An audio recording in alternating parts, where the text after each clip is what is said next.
마태복음 19장 16절에서 22절까지 말씀 같이 읽어보겠습니다.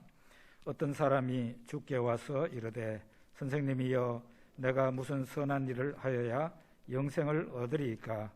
예수께서 이르시되 어찌하여 선한 일을 내게 묻느냐?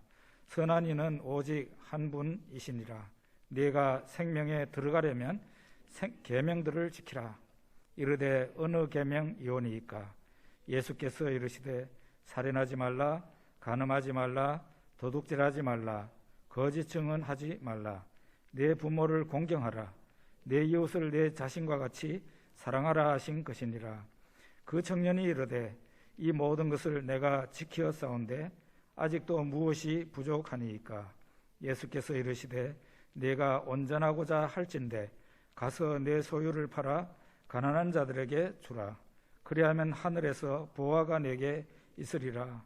그리고 와서 나를 따르라 하시니 그 청년이 재물이 많음으로 이 말씀을 듣고 근심하며 가니라. 아멘.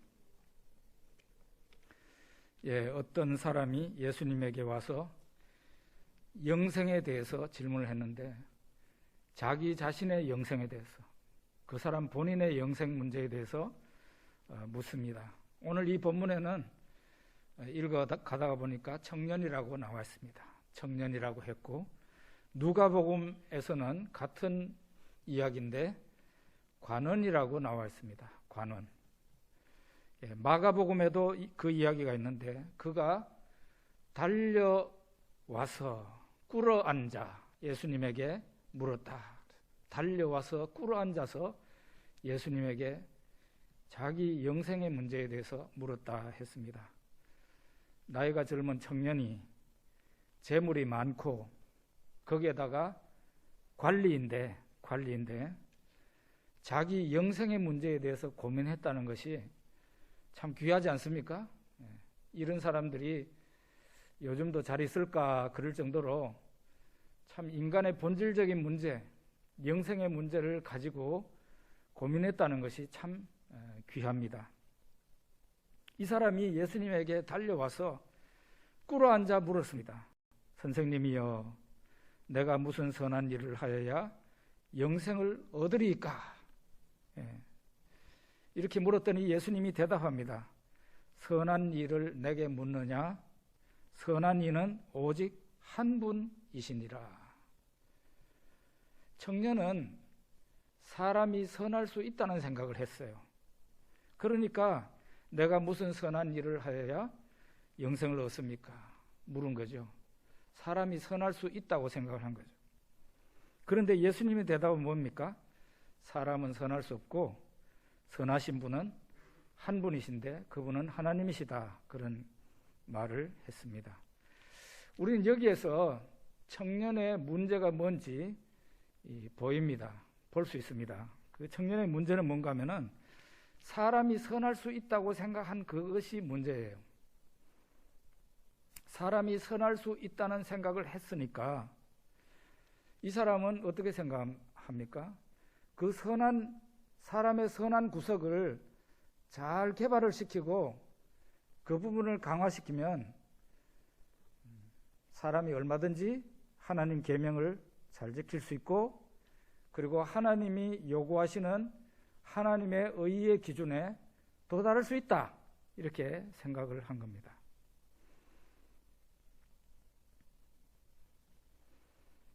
이런 사람은 사람의 영생에 있어서 하나님의 은혜가 절대적으로 필요하다는 생각을 하지 않습니다.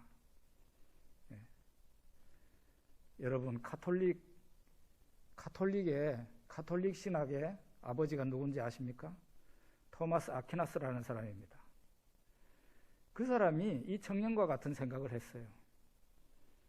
사람이 완전히 부패했다는 생각을 하지 않습니다. 그 사람은. 사람 속에는 이 타락하지 않은 부분, 선한 부분이 있다고 생각을 했습니다. 그 부분을 잘 이렇게 개발을 하고 그러면은 사람이 자신의 힘으로도 하나님을 알 수 있고 영생을 얻을 수 있다는 생각을 했습니다. 그러니까 거기서부터 가톨릭은 곁길로 가버린 거예요. 성경이 말하고 예수님이 지금 말하는 건 뭐예요? 선한 분은 하나님 한 분밖에 없다고 그렇게 말을 하잖아요. 사람이 선한 구석이 있다 그러면은 하나님의 은혜를 안 받고도 사람이 뭔가 가능성이 있네라는 생각을 하게 되니까 거기에서부터 문제가 생기는 거예요. 이 사람에 대해서 예수님이 어떻게 말합니까? 여기 마태복음 19장 17절에서 19절 한번 같이 읽어봅시다. 예수께서 이르시되 어찌하여 선한 일을 내게 묻느냐? 선한 이는 오직 한 분이시니라. 네가 생명에 들어가려면 계명들을 지키라. 이르되 어느 계명이오니이까? 예수께서 이르시되 살인하지 말라, 간음하지 말라, 도둑질하지 말라, 거짓 증언하지 말라, 네 부모를 공경하라, 내 이웃을 내 자신과 같이 사랑하라 하신 것이니라. 예수님이 그 청년한테 네가 생명에 들어가려면, 다른 말로 하면 네가 구원을 받으려면 계명들을 지켜라, 이렇게 말을 했어요. 그리고 계명을 열거했어요. 제일 마지막에 뭐라고 했는가 하면 내 이웃을 내 자신과 같이 사랑하라, 그것을 덧붙였습니다. 이 예수님의 말씀은 청년으로 하여금 자기 자신이 어떤 사람인지, 선할 수 있는 사람인지, 자기가 계명을 제대로 지킬 수 있는 사람인지를 한번 생각해 보도록 유도하는 말이에요. 이 말씀은 예수님이 본론으로 가르치기 위해서 주신 말씀이 아니고 청년의 생각, 예수님이 청년에게 본론의 말씀을 하시기 위해서 서론적으로 청년이 생각을 좀 해보도록 주신 말씀이다, 이 말이죠. 계명을 지키라는 예수님의 말씀에 청년이 제법 당당하게 말합니다. 이 모든 것을 내가 지켰사온데, 이 모든 것을 내가 지켰사온데 아직도 무엇이 부족하니까. 이야, 굉장하죠? 이 모든 것을 내가 지켰습니다. 아직도 무엇이 부족합니까? 이 청년은 어떻게 봅니까? 자기 행동으로 말하자면 영생 얻을 수 있다는 거예요. 뭐가 부족합니까? 그런데 예수님이 말합니다. 19장 21절 같이 읽어봅시다. 예수께서 이르시되 내가 온전하고자 할진대 가서 내 소유를 팔아 가난한 자들에게 주라. 그래야면 하늘에서 보화가 내게 있으리라. 그리고 와서 나를 따르라 하시니. 청년이 예수님에게 대답한 것은 이 모든 것을 내가 지켰습니다. 뭐가 부족합니까? 그런데 예수님이 네가 온전하고자 할진대 라는 이 말을 합니다. 청년아, 너는 계명을 온전히 지켰다고 하는데 너는 온전히 지킨 게 아니야. 다른 성경에 보면은 예수님이 그 청년을 사랑했다고 그랬어요. 사랑하는 눈길을 보내면서 사랑하는 마음으로 그 청년한테 말을 합니다. 그 청년이 열심히 계명을 지키려고 한 것을 예수님이 부정한 게 아니에요. 예수님이 잘 알고 있어요. 그 청년이 얼마나 깨끗하게 인생을 살고 얼마나 하나님 말씀을 지키면서 바르게 살려고 노력했는지 예수님 잘 알고 계시고, 그래서 그 청년을 사랑했어요. 그러면서 네가 온전하고자 할진대, 이 말은 너는 부족했다, 이 말이거든요. 너는 계명을 제대로 지켰다고 생각하나 너는 계명을 제대로 지키지 못한 거다. 예수님이 이렇게 말씀하십니다. 네가 온전하고자 할진대 가서 내 소유를 팔아 가난한 자들에게 주라 그랬어요. 예수님이 이 말씀을 하신 것은 청년의 두 가지 문제를 짚은 겁니다. 첫째로는 청년아, 너는 계명을 잘 지켰다고 그러는데 너는 계명을 잘 지킨 게 아니다. 완벽하게 지킨 것은 아니다. 그 다음에 청년아, 너의 진짜 문제는 재물에 대한 집착이다. 그거를 예수님이 말씀하신 겁니다. 이 두 가지를 좀 더 구체적으로 한번 살펴봅시다. 네가 계명을 다 지켰다고 그렇게 말을 하고 이제 뭐가 부족합니까? 이렇게까지 말을 했는데 사실 너는 그 계명을 제대로 지킨 게 아니야. 하나님께서는 너에게 네 이웃을 네 몸과 같이 사랑하라 하셨는데 너는 너의 재산을 가지고 뭘 했니? 라고 말하는 겁니다. 하나님께서 너에게 주신 것이 부라는 것이고 재산이 많은 것이었는데 그거는 네가 아무리 깨끗한 손으로 정당하게 깨끗한 마음과 깨끗한 손으로 그 돈을 벌었다 할지라도 그래서 재산을 모았다 할지라도 그것은 너의 소유가 아니라 하나님의 소유이며 하나님이 너에게 맡기신 거다. 말하자면 은사야, 은사. 하나님이 너에게 하나님 영광을 위해서 어려운 사람을 위해서 사용하라고 관리하라고 맡긴 재물이야. 그런 너는 그 재물을 가지고 열심히 하나님 영광을 위해서 사용했느냐? 어려운 사람들 보고 너의 재물을 열심히 사용했느냐? 지금까지 그게 아니지 않느냐? 너는 너의 재물을 움켜쥐고 있었다. 그게 너 자신의 소유물이 아닌데도 그 재산을 갖다가 네가 움켜쥐고 있었다. 그래서 이제라도 완전하고 싶으면 너의 소유를 팔아라. 그리고 가난한 사람들에게 나눠줘라. 그리고 나를 따라와라. 하늘에서 너에게 부하가 있을 거다. 이렇게 말합니다. 청년은 예수님에게 나는 이 계명을 온전히 지켰습니다. 뭐가 부족합니까? 다 지켰습니다.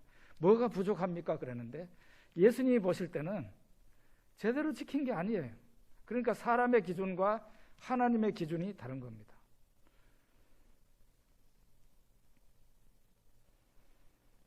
학교에서 시험을 냅니다. 주관식 시험을 냈습니다.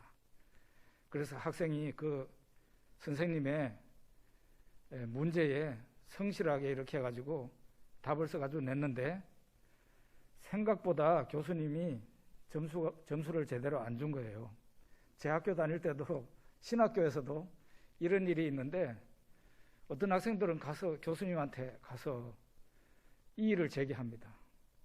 교수님 제 써낸 그 시험지 가지고 계십니까? 아무리 생각해도 이해가 안 됩니다. 제 친구 가운데 한 친구는 헬라어 F 학점을 받았어요. 근데 이 친구가 저보다도 헬라어를 더 잘하는 친구인데 저는 간신히 턱걸이해가지고 올라갔는데 이 친구는 완전 과락이에요. 그래서 교수님한테 가가지고 따졌습니다. 그랬더니 교수님이 네가 하루 결석한 적 있지?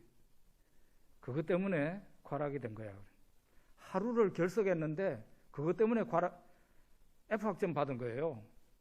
어떻게 해서 그렇게 됩니까? 그러니까 출석 안 했지? 그러니까 출석 안 한 점수 그만큼 까이고 그날 퀴즈가 있었지? 퀴즈 못 봤잖아. 그러니까 그게 되고 그 다음에 그날 학생들 앞으로 불러내가지고 칠판 앞에 쓰도록 했는데 너 그거 안 했지? 그러니까 점수 깎이고 그래가지고 하루 동안 깎이는 점수가 그것 때문에 F학점 된 거예요. 그날 그 친구는 왜 학교를 못 왔느냐? 우리 때만 해도 연탄 뗐잖아요. 그죠? 연탄 가스 채가지고 학교 못 온 날이야. 자기하고 자기 아내하고 딸내미하고 연탄 가스 채가지고 해롱해롱 하는 바람에 학교를 못 왔는데 그것 때문에 과락이 된 겁니다. 사람의 기준과 하나님의 기준이 이만큼 다릅니다. 내가 볼 때는 좋은 성적을 받을 수 있다고 생각을 하지만 하나님이 보실 때는 나의 문제가 속속들이 드러나는 겁니다. 이 청년 같은 경우는 내가 이 모든 것을 다 지켰습니다. 무엇이 부족합니까? 부족한 게 없는 것 같이 보이잖아요. 근데 예수님이 보실 때는 다른 어떤 것보다도 내 이웃을 내 몸과 같이 사랑하라 하신 그 말씀에 이 청년이 크게 결격 사유가 있었던 거예요. 그래서 너에게 준 그 부라는 은사를 지금이라도 제대로 사용해라. 너는 관리자야. 그게 네가 만든 재산이 아니라고 예수님이 이렇게 말씀하시죠. 그 다음에 청년의 또 하나의 문제는 재물에 대한 집착이라고 예수님이 짚은 겁니다. 재물에 대한 집착. 예수님께서 천국을 설명하면서 좋은 진주를 구하는 진주 장사에 대해서 이야기를 합니다. 어떤 진주 장사가 좋은 진주를 구합니다. 그런데 찾고 찾는 중에 극히 좋은 진주 하나를 만났다 그랬어요. 진짜 마음에 드는 아주 극히 귀한 진주 하나를 만났어요. 그래서 자기 소유를 다 팔아서, 자기 가진 것을 다 팔아서 그 극히 귀한 진주를 손에 넣었다는 거예요. 예수님이 이 말씀을 하신 것은 천국에 들어가는 사람은 천국에다가 최고의 가치를 두는 사람이라는 거예요. 그래서 그 최고 가치 있는 걸로 생각하니까 거기에 올인하는 거죠. 다른 것은 보지 않는 거예요. 오직 그것을 내 수중에 넣어야 되겠다, 이 생각을 하는 거죠. 자, 그런 의미에서 이 청년을 볼 때 어떻느냐. 청년이 젊은 사람인데다가 재산이 많은데다가 관리였으니까 참 대단한 사람인데, 이 사람이 영생의 문제를, 자기 영생의 문제를 가지고 고민한 것까지는 참 아름답고 귀한 거죠. 그런데 그 영생의 문제를 고민하기는 했지만 영생을 최고의 가치로 생각하지는 않은 거예요.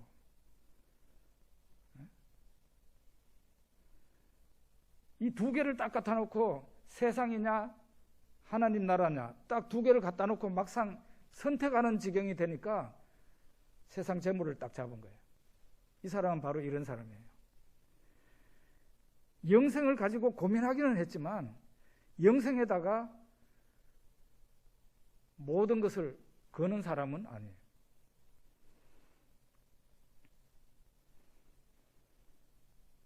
여러분, 우리는 바라고 소원하는 것을 얻게 됩니다. 우리가 바라고 소원하는 것을 얻는다고요. 우리가 바라고 소원하는 게 이 세상과 재물이라면 그걸 얻게 됩니다. 그러나 반대로 우리가 바라고 소원하는 것이 저 하나님 나라인가? 그러면 그걸 얻게 된다는 거예요. 천국을 얻는 사람은 천국을 바라고 소원하는 사람이에요. 이 청년은 그렇지 않잖아요. 고민은 해도 막상 둘 중에 하나를 짚으라니까 세상 재물을 짚는 사람입니다. 예수님은 하나님과 재물을 겸하여 섬길 수 없다 그랬어요. 마음이 왔다 갔다 하는 사람은 천국에 합당하지 않아요. 롯의 아내를 생각해 보십시오. 롯의 아내, 뒤를 돌아봤다고 소금 기둥이 되게 할 필요가 있나? 너무 하나님 심하시다, 이렇게 생각하십니까? 그렇지 않습니다. 지금 소돔성에는 하나님이 불벼락을 내리고 있는 중이에요. 그래서 천사가 와가지고 그 롯과 아내와 그 딸 둘을 인도해서 지금 사정없이 앞을 향해서 달려가라고, 빨리 피신하라고, 뒤를 돌아보지 마라, 이렇게 했는데 지금 뒤에는 불벼락이 내리고 있는 중이에요. 이러면은 미련도 없이 그냥 앞을 향해서만, 하나님이 지시하시는 앞을 향해서만 달려가야 되는데 롯의 아내는 이렇게 한 거예요. 세상에 쌓아놓은 자기의 재물, 자기의 영광, 그것이 다 타고 없어지고 있었기 때문에 세상에 대해서 미련을 가진 겁니다. 이런 사람은 세상에 속한 사람이에요. 세상에 속한 사람은 하늘에 갈 수가 없어요.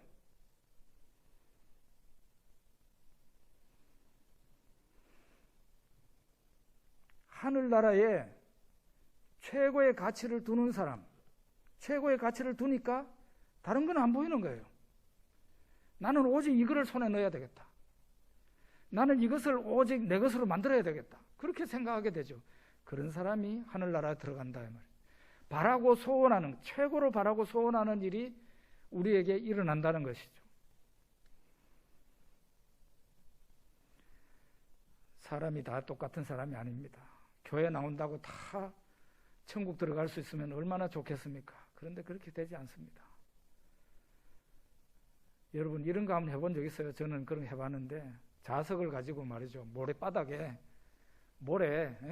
이렇게 하면은 그 안 보이던 게 자석에 막 달라붙죠. 쇳가루입니다. 쇳가루. 그 모래 안에 쇳가루가 안 보였는데 이렇게 휘젓으면 그 모래 안에 있던 쇳가루가 자석에 올라붙습니다. 천국 백성은 바로 이런 겁니다. 이렇게 눈으로는 잘 안 보이죠. 그런데 이 사람은 이 성질상 쇠는 그 안에 있는 거예요. 그러니까 자석을 갖다 대니까 금방 반응을 해가지고 자석에 올라붙은 거죠. 다 예수 믿는 것 같고 잘 믿는 것 같고 예배드리러 나오니까 다 천국 백성 같으나 그렇지 않다. 천국에 최고의 가치를 두는 사람만이 저 천국의 백성이 될 수 있고 천국에 들어간다. 그게 바로 예수님의 말씀입니다. 마가복음 19장 23절에서 26절 한번 읽어봅시다. 예수께서 제자들에게 이르시되 내가 진실로 너희에게 이르노니 부자는 천국에 들어가기가 어려우니라. 다시 너희에게 말하노니 낙타가 바늘기로 들어가는 것이 부자가 하나님의 나라에 들어가는 것보다 쉬우니라 하시니, 제자들이 듣고 심히 놀라 이르되 그렇다면 누가 구원을 얻을 수 있으리이까?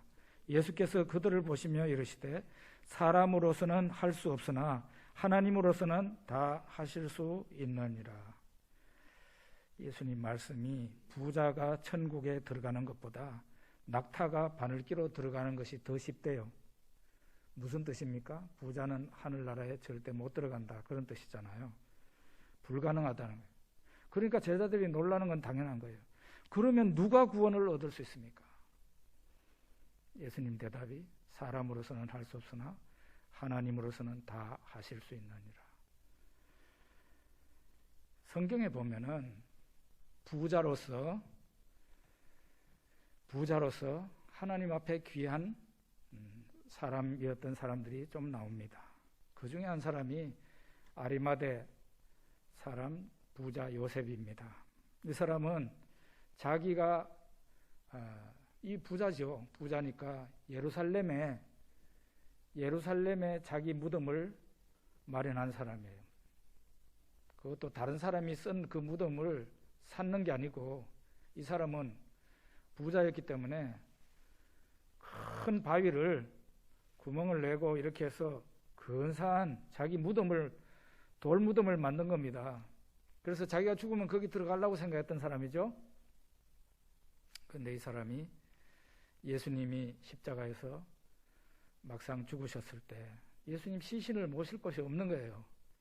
그때 니고데모와 아리마대 사람 이 부자 요셉이 예수님의 시신을 거두어서 아리마대 사람 부자 요셉 자기의 그 무덤에, 새 무덤에 예수님을 모시게 됩니다. 초대교회 마가의 집은 예루살렘에 있었고 초대교회의 모임 장소였습니다. 사도행전 1장에 보면 120명 이상이 그 집에 들어가서 있어도 될 만큼 그 집은 대단히 큰 집이었고, 예수님이 예루살렘에 올 때마다 그 집에 들러서 참 섬김을 받았던 그런 집입니다. 부자입니다. 부자. 또 사도 바울과 실라가 빌립보성에 갔을 때 그 빌립보성에서 마음을 열고 예수님을 영접한 사람이 있었는데 자주장사 루디아라는 사람입니다. 이 사람은 마음을 열고 예수님을 믿고 난 뒤에 사도 바울과 그 일행에게 강권했다 그랬어요. 강권해서 자기 집에 오라고. 그래서 자기 집에 그 사람들을 다 모시고 가서 먹이고 입히고 선교비 주고 그렇게 했던 사람이에요. 여성 사업가입니다. 성경이 부와 재물 그 자체를 정죄하는 건 아니에요. 그러면 우리가 부와 그 자체를 정죄하는 걸로 생각한다면, 그러면 가난한 사람은 그냥 가만히 있어도 천국 들어갑니까? 그렇지 않습니다. 가난한 사람도 이 재물에 대해서 애착을 가지면 똑같은 현상이 발생하는 거예요.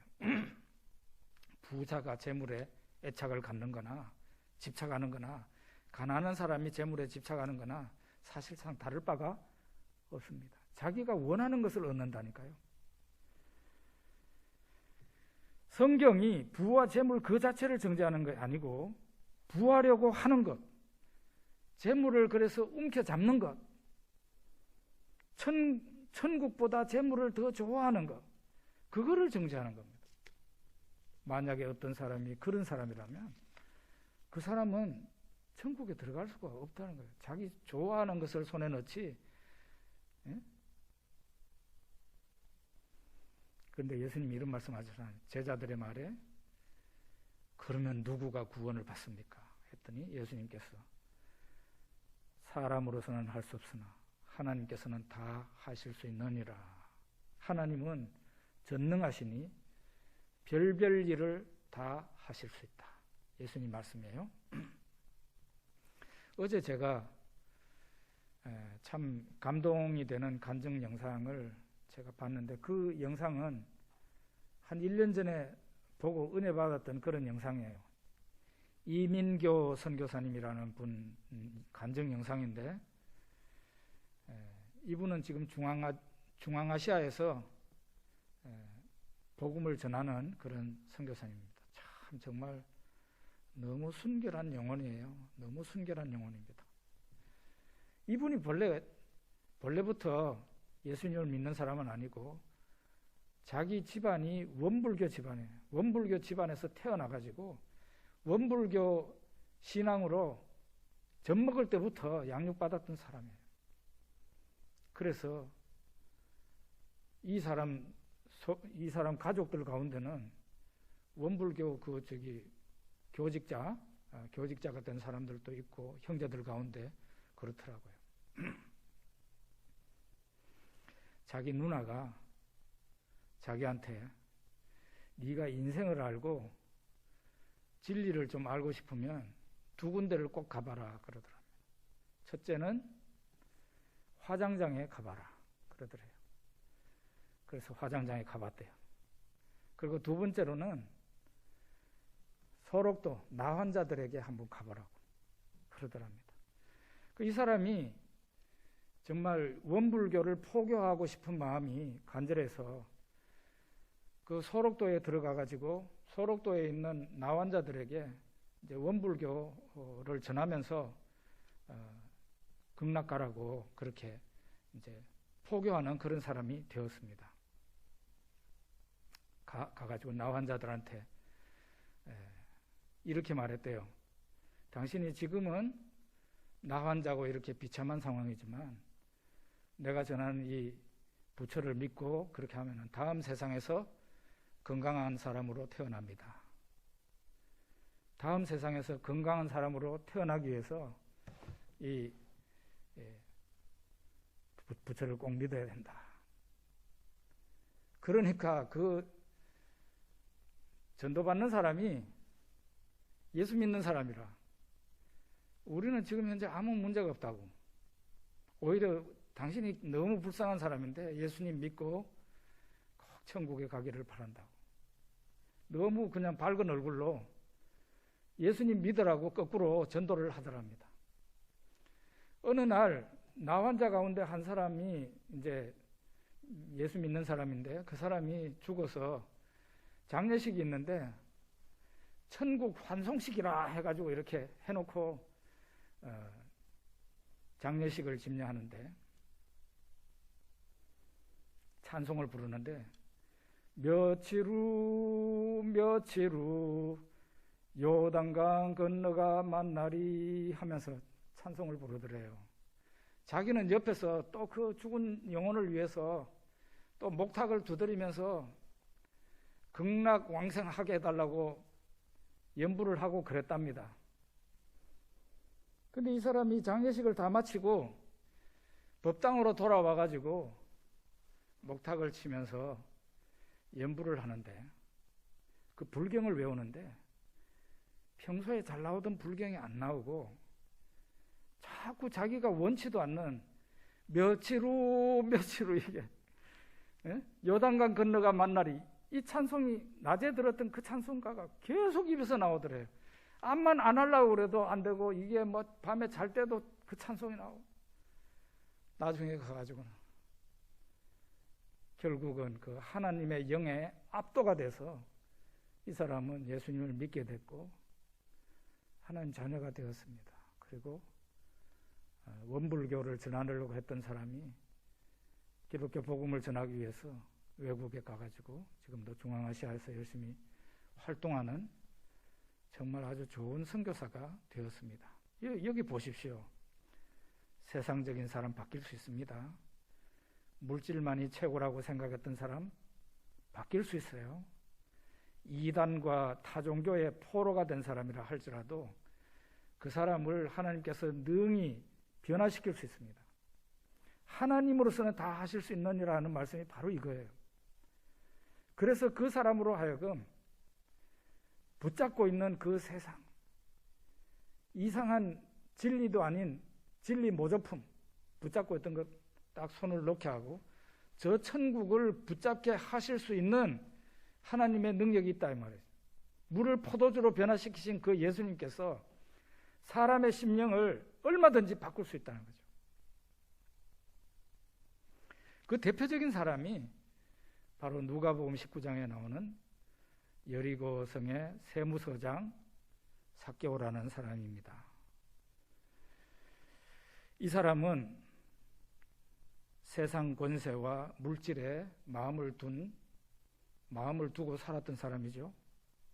그러니까 이런 사람이 하늘나라 들어간다는 것은, 천국에 들어간다는 것은 불가능한 일이에요. 낙타가 바늘기로 들어가는 게 더 쉽지, 이런 사람은 원래, 이 삭개오 이런 사람은 원래 천국에 못 들어가요. 그런데 이 사람이 천국에 들어가기에 합당한 사람으로 변화가 되고 만들어집니다. 어떻게 되는가 하면은, 어느 날 삭개오가 소문을 듣는데, 사람들 얘기를 듣는데 예수님이 지금 여리고 성을 지나가고 있다 얘기를 듣습니다. 삭개오는 달려나가서 예수님을 보고 싶었어요. 가봤더니 막 사람들이, 도로변에 얼마나 사람들이 많은지, 거기다가 이 사람은 또 키가 작은 사람이라 아무리 깨운발을 해도 예수님이 안 보이는 거죠. 그래서 저 앞에 있는 나무를 발견하고 그 나무 위로 체면도 없이 쫓아 올라갑니다. 올라가서 나무 위에서 예수님 지나가는 모습을 보려고 이렇게 했는데, 예수님께서 나무 가까이 오시더니 삭개오를 올려다보시고 삭개오의 이름을 부릅니다. 삭개오야, 내려오너라. 내가 오늘 너의 집에서 묵어야겠다. 너희 집에서 묵어야 되겠다. 예수님의 이 음성을 들을 때에 놀랍게도 삭개오의 마음은 변화되어 있습니다. 삭개오는 너무 기뻤어요. 예수님이 자기 이름을 부르면서 자기 집에 머물러야 되겠다고 한 그것이 너무 기뻤어요. 그래서 기뻐하며 즐거워하며 그 나무에서 내려와 가지고 예수님과 그 일행을 자기 집으로 모십니다. 모셔서 음식을 대접하면서 바로 예수님한테 이런 말을 하지 않습니까? 8절에서 10절에 있는데요. 우리 같이 읽어봅시다. 삭개오가 서서 주께 여짜오되, 주여 보시옵소서, 내 소유의 절반을 가난한 자들에게 주겠사오며 만일 누구의 것을 속여 빼앗은 일이 있으면 네 갑절이나 갚겠나이다. 예수께서 이르시되, 오늘 구원이 이 집에 이르렀으니 이 사람도 아브라함의 자손이미로다. 인자가 온 것은 잃어버린 자를 찾아 구원하려 함이니라. 물이 포도주로 변화가 된 것처럼 삭개오가 변화가 되었습니다. 본래 삭개오 같은 사람은 천국에 들어갈 수 없는 사람이에요. 왜냐하면 세상을 붙잡고 있는 사람 아닙니까? 세상을 붙잡고 있는 사람은 세상에 남게 돼 있어요. 근데 이 사람이 세상을 붙잡고 있던 그 손이 풀어진 겁니다. 그리고 천국을 붙잡게 됐어요. 하나님께서는 사람을 이렇게 변화시킵니다. 여러분과 저도 진실한 신앙인이라면 이렇게 이미 되어 있는 사람들입니다. 이제는 우리가 어떤 사람들입니까? 세상이 전부인 줄만 알았던 그런 사람이잖아요. 이 세상의 전부라고 생각을 했어요. 이 세상의 명예, 이 세상의 권세, 이 세상의 돈을 추구하는 사람이죠. 그랬던 우리가 어느 날 하나님이 우리에게 찾아오십니다. 그리고 우리를 거듭나게 하셨습니다. 이제는 세상이 전부인 줄 알았던 우리에게 더 이상 세상은 전부가 아닌 거예요. 부라는 거 참 있으면 좋겠다는 생각하지만 그거 없어도 괜찮다는 생각을 합니다. 왜냐하면 하나님이 다 나를 먹이시고 입혀주실 거기 때문에. 그렇잖아요. 삼성 회장도 하루에 밥 3번 먹고 살 거고 나도 하루에 밥 3번 먹고 사는 사람 아니에요. 입으로 들어가는 것은 다 똑같습니다. 가지고 있는 재산이 많다 할지라도 실제 나한테 사용되는 것은 적을 수밖에 없고 그 적은 부분도 꼭 필요한 것을 추리라면 더 적어지게 된다. 우리는 이런 것을 깨닫게 되었습니다. 이 세상의 재물이나 이 세상의 영광이나 이 세상의 돈은 실제 내 것이 아니고 지나가는 거라는 거죠. 지나가는 거. 내가 이것을 붙잡고 있으면은 이 세상이 멸망할 때 나도 같이 멸망할 수밖에 없죠. 그런데 하나님이 찾아오셔서 천국을 바라고 소망하는 그런 마음을 주셨습니다. 물이 포도주로 변화가 된 것처럼 우리의 마음이, 우리의 심령이 변화가 된 거죠. 그래서 이제는 우리가 하루하루 살아가는 것이 순례자의 길이라 그러지 않습니까? 이 땅에서는 나그네예요. 나그네. 여기가 우리 원래 사는 곳이 아니라고요. 우리가 있어야 될 곳은 천국 고향이에요. 본향. 저 고향으로 돌아가기 위해서 하루하루 지금 살아가고 있는 겁니다. 하나님 본향에서 하나님 만날 때까지 하나님께서 우리에게 부탁하신 땅끝까지 이르러 내 증인이 되라 하신 그 복음 전도자로서의 사명을 다하면서 지금 열심히 천국을 향해서 가고 있는 겁니다. 참 요즘은 유튜브 영상이나 이런 걸 통해서 간증 영상도 참 많이 보고 그러는데요. 우리 교회 그 1층에 오늘 엄정아 씨 사진이 붙은 그 복음 멘트가 있는 그거를 1층 건물 밖에 붙여놨습니다. 한번 보십시오.